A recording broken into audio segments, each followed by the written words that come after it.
श्री स्वामी आता ज्योतिषी म्हणून ओळखले जात होते. त्याचीही परीक्षा पाहावी असा विचार काही जणांच्या मनात आला. एकदा राजापूरला कोर्टाच्या कामासाठी श्री स्वामी आपल्या वकिलांकडे गेले होते. तिथे राजापुरातील त्यांच्या परिचयाचे लोक आलेले होते. सहज गप्पागोष्टी सुरू झाल्या. विषय ज्योतिषशास्त्रावर आला. इतक्यात एका इस्माने एक कुंडली स्वामींपुढे ठेवली आणि पाहायला सांगितलं. स्वामींनी एक दृष्टिक्षेप कुंडलीवर टाकला आणि उपडी घालून ठेवली.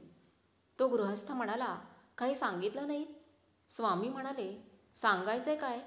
कुंडली बहुपितृदर्शक आहे. गृहस्थ म्हणाले, म्हणजे काय? स्वामी म्हणाले, अगदी स्पष्ट सांगायचं म्हणजे कुंडली एका चतुष्पाद प्राण्याची आहे. आता त्याची पुढील आयुष्याची माहिती हवी आहे का?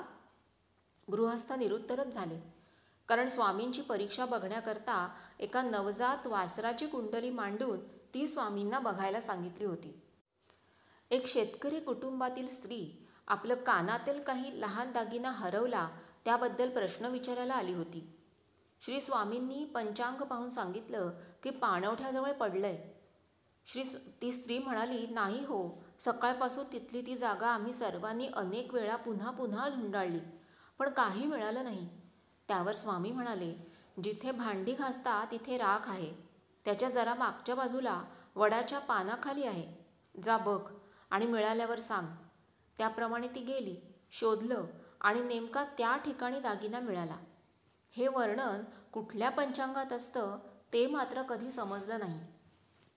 सन 1920च्या सुमारास प्रसाद झाल्यापासून नंतर उपासना साधना सुरू झाल्यापासून अनेक वर्षांपर्यंत हे असेच परोपकारी एकमार्गी साधं जीवन सुरू होतं.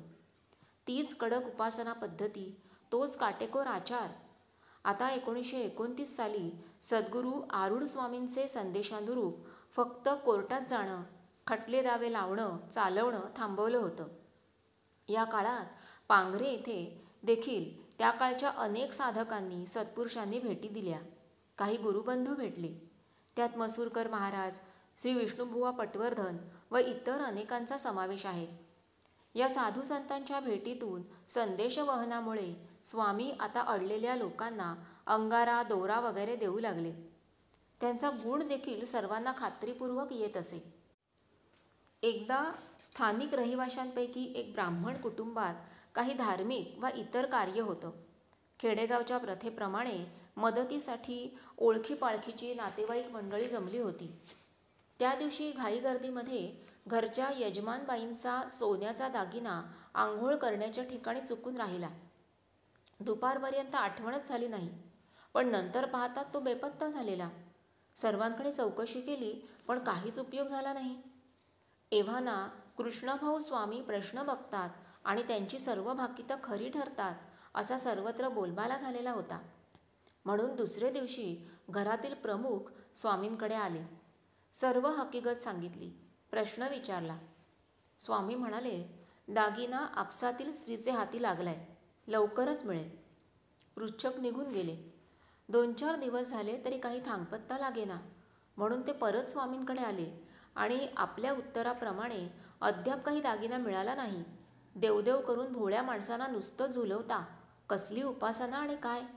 आपल्या उपासनेला आता एरंडेल फासा वगैरे ताड बोलू लागले. श्री स्वामींना ते शब्द जरा लागले. त्याच तिरमिरीत स्वामी बोलून गेले, मी सांगितलंय त्याप्रमाणे सर्व घडेल. आलेले गृहस्थ काही ऐकून घ्यायच्या मनस्थितीतच नव्हते. म्हणाले, नुसतं पोकळ आश्वासन नको. त्यावर स्वामी म्हणाले, उद्या संध्याकाळच्या आत तुमचा हरवलेला डाक तुमच्या घरपोच मिळेल आणि मी वर्तवलेल्या भाकिताप्रमाणे आपसातील स्त्रीनेच तो नेल्याची खात्री पटेल. आलेले गृहस्थ त्यानंतर अधिक काही न बोलता निघून गेले. दुसऱ्या दिवशी ज्या शेजारचे गावी राहणाऱ्या बाईंनी तो दागिना नेला होता त्यांनी आपल्या घराच्या विश्वासू नोकराजवळ एका परडीत काही पडीचे आंबे घातले आणि त्यातच तो नेलेला दागिना बेमालूम लपवून त्याच्या मालकांकडे भेट म्हणून पाठवून दिला. नोकर आंबे घेऊन येताच घरात परडी रिकामी करण्यासाठी ओतली तर त्यातून गेलेला दागिना आलेला दिसला. अशा प्रकारे हरवलेला दागिना स्वामींनी सांगितला तसा आपसातील व्यक्तींकडून आणि सांगितलेली मुदत संपण्यापूर्वी ज्याचा त्याला मिळाला. नंतर डाग मिळाल्याचे श्री स्वामींना सांगण्यासाठी ते गृहस्थ परत आले आणि उपासनेला वेडेवाकडे बोलून बोल लावल्याबद्दल त्यांनी श्री स्वामींकडे पुनः दिलगिरी व्यक्त केली.